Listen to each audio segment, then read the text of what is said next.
اور مولانا احمد علی لاہوری رحمہ اللہ، وہ تو فرمایا کرتے تھے جس مسلمان کے دل میں، غور سے سننے کی ہے، جس مسلمان کے دل میں کسی بھی عالم کی حقارت آئی، وہ نمازی ہو، وہ دینی کام کرنے والا ہو، اگر اس کے دل میں کسی بھی عالم کی حقارت آئی، اللہ 7 نسلوں تک اس کے گھر کے اندر، اس کی نسلوں میں وحی کا علم نہیں آنے دے گا۔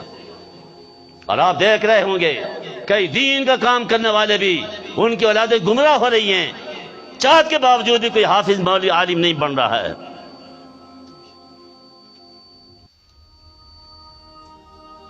چاہت کے باوجود بھی وحی کا علم ان کے گھروں میں، نسلوں میں نہیں آ رہا ہے۔ یہ مدارس، یہ اللہ کی نعمت ہے۔